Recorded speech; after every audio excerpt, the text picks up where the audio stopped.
watching the English newscast here on Future Television. I'm Linda Tamim, and these are today's top stories.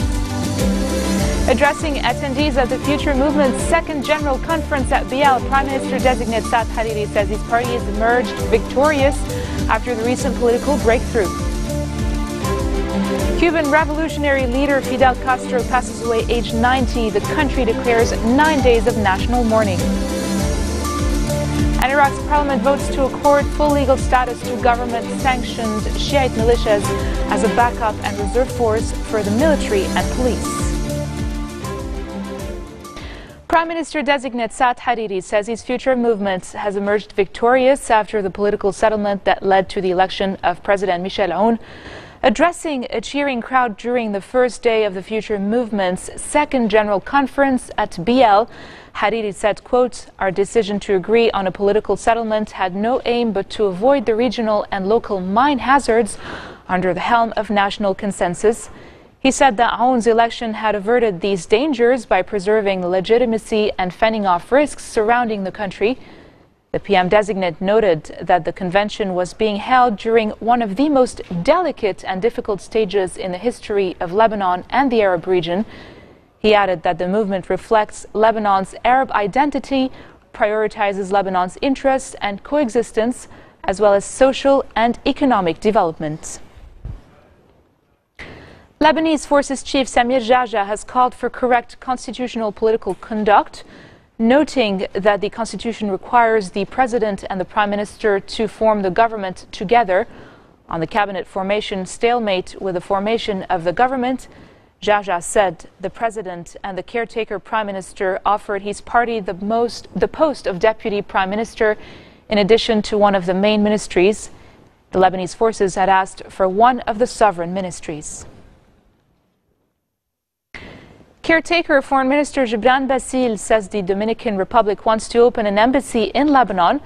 Bassil's announcement came during a visit to Santo Domingo, his second stop in a tour of Latin America and the Caribbean islands. A statement issued by Bassil's office said he held separate talks with Dominican President Danilo Medina and his counterpart Miguel Vargas during his visit. The caretaker FM's meetings with the senior officials reportedly highlighted the need to fortify and strengthen bilateral ties between the two countries. Around 120,000 Lebanese expats reside in Santo Domingo. After the huge success of the second One Lebanon Solidarity concert last year, celebrities and fans have gathered once again for an exceptional event at BL last night. One Lebanon unites Lebanese celebrities in a very special concert promoting unity and national solidarity. This year, the concert also celebrated Lebanon's Independence Day. Here are a few reactions. Our purpose in this concert is making people look at Lebanon in a better way, in a better point of view. And this point of view is one Lebanon and one call and one voice. And what we're trying to say is that Lebanon is the good picture and not the bad picture of the garbage and everything. Yeah, it's my first year with One Lebanon, and it's an honor to be here because too many artists and they are all humble to be together on the same stage singing just to celebrate the Independence Day. It's my job, it's my duty to be in this concert. I invite all the celebrities to come with us to the stage just to show the unity of Lebanon. The title is a very big title. One Lebanon is one Lebanon. We love our country and we do music for this country, and the message is very big and very important for me. What's the message for you? The message is one Lebanon. We have to be one here. We live together. We love this country. We will never go away. How are you feeling tonight? I'm feeling so good. I'm energetic, a lot of energy. I just want to go out there and kill it. I want everyone to have fun as well. Why is it so important for you to take part in this for a second time? I don't know. I really feel proud of myself for participating in this because I feel like it stands for so much. It stands for unity. It shows us that music is able to bring people together, and that there is good in this country, and we want to send that message out to the rest of the world. So I believe by being here, we're doing that, and we're just here to have fun and see the other people having fun and sing along with us. That means the world to us. So I hope in Australia and in Lebanon, wherever I may be, I'm able to present a good image for where I come from and who I am. I've always had hope for Lebanon, with or without a president, so I have more hope now that there's a president. But it's not just about having a president, it's about us, the people, making an effort to make Lebanon great and make Lebanon better. What do you have to tell your audience tonight? I want to tell them that One Lebanon is a message, but it's not just a message during the concert. Like, once we're out of the concert, we have to keep that spirit within us, and we have to just apply it on a daily basis. That's the only way we're going to move forward. Actually, the challenge that I face every year is just because it's the third year for me. So every year I have to come up. We have to come up with something new, and like nice duettos and things that we haven't done the previous years. So that's the challenge. But I like this challenge. It's beautiful. Coming up next, François Fillon is hoping for another clear win over his rival Alain Juppé in Sunday's runoff round to elect a new French president. Stay tuned.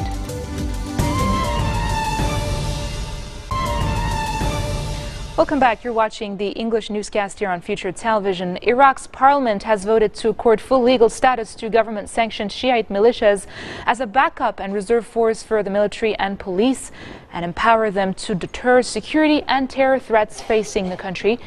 The legislation was promptly rejected by Sunni Arab lawmakers who said it was evidence of what they called the dictatorship of the country's Shiite majority.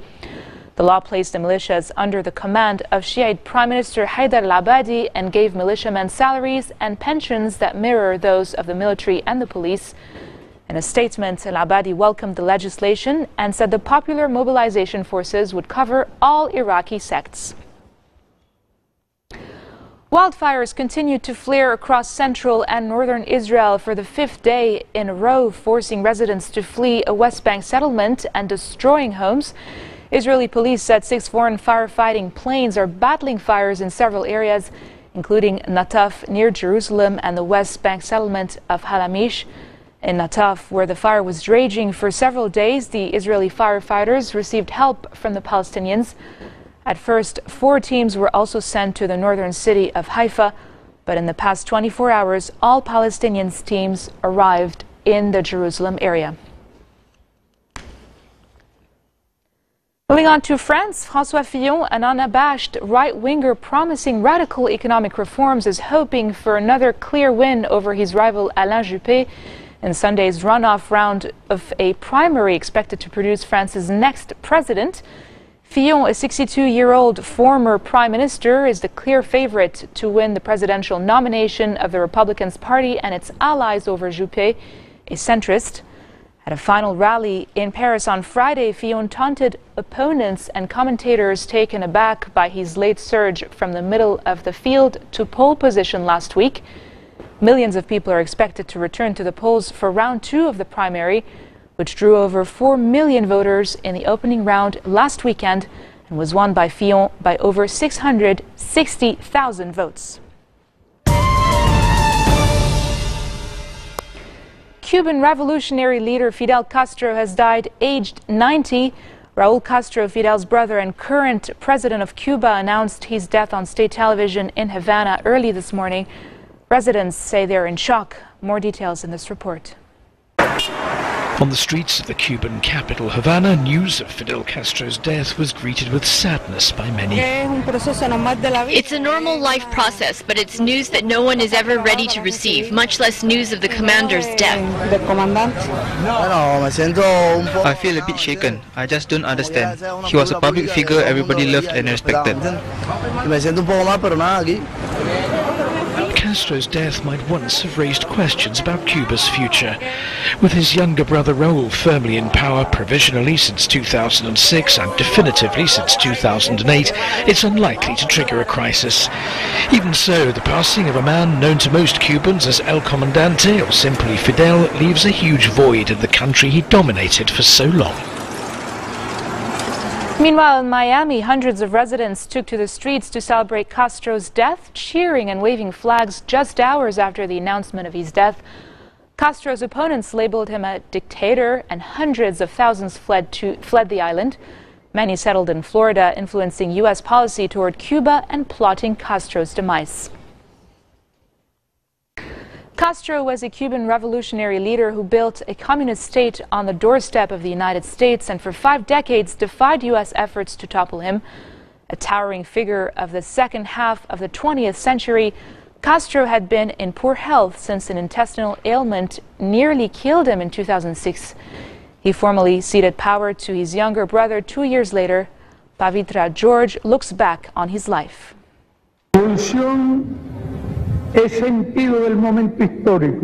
Cuba's leader Fidel Castro presided for almost 50 years as the charismatic leader of the Caribbean's largest island.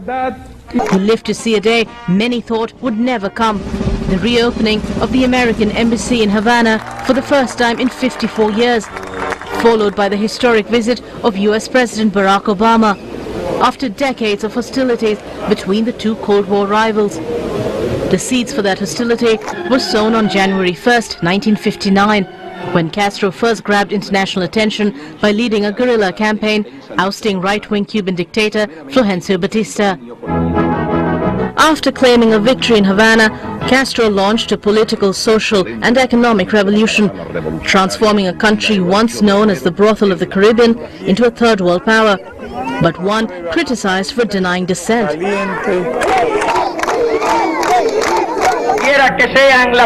Castro's strong anti-US stance made him the target of several plots by Washington to topple him. These included an invasion attempt at Cuba's southern Bay of Pigs in 1961 by more than 1,000 Cuban exiles trained and financed by the CIA. In 1962, the Cuban Missile Crisis sparked a new round of hostilities after Castro allowed the Soviet Union to build a missile base in Cuba. For 2 weeks at the height of the Cold War, the world held its breath as U.S. President John F. Kennedy faced off with Soviet Premier Nikita Khrushchev. Tensions finally eased when Khrushchev announced he would dismantle the missile installations in Cuba. When the U.S. cut diplomatic ties with Havana, Castro went ahead and forged a successful relationship with Moscow. But the Soviet collapse in 1991 hit Cuba hard. Angry Cubans took to the streets to protest shortages and power cuts. Castro responded to the crisis, reluctantly allowing limited private enterprise and legalizing the US dollar. But his arch-enemy continued to be the United States. Tensions rose again in 1999, when then 5-year-old Cuban castaway Elian Gonzalez became the subject of an international custody battle in Miami. Castro launched a campaign for Gonzalez to be returned to his family in Cuba, while other relatives fought to keep him in the United States. And in 2000, the young boy was reunited with his father in Cuba. Concerns first rose over Castro's health in 2001 after he fainted at a mass rally. And in 2006, the longtime dictator, suffering from intestinal problems, handed over power to his brother, Raul Castro. His public appearances reduced after his illness, but highly publicized visits from ally and protege, Venezuela's President Hugo Chavez, silenced any rumors that the dictator had died. In 2014, Castro was photographed with Vladimir Putin during the Russian leader's visit to Havana in July. And in September 2015, he was seen meeting with Pope Francis during the pontiff's historic trip to the island nation. The two men are said to have discussed religion and world affairs. Castro's legacy is likely to be debated by historians. He was hailed by admirers for promoting social reform and stamping a small country's mark on the world, but reviled by critics as the dictator who forced communism on a reluctant Cuba. Few, however, doubt Castro's political achievement in holding power since 1959, despite the opposition of 10 U.S. presidencies. This marks the end of our bulletin for today. Now for a reminder of our top stories. Addressing attendees at the Future Movement's second General Conference at BL, Prime Minister-designate Saad Hariri says his party has emerged victorious after the recent political breakthrough. Cuban revolutionary leader Fidel Castro passes away aged 90. The country declares 9 days of national mourning. And Iraq's parliament votes to accord full legal status to government-sanctioned Shiite militias as a backup and reserve force for the military and police. Those are your top stories for today. I'm Linda Tamimna. Thank you all for watching. نريد لبنان ملتقى وفاق عربي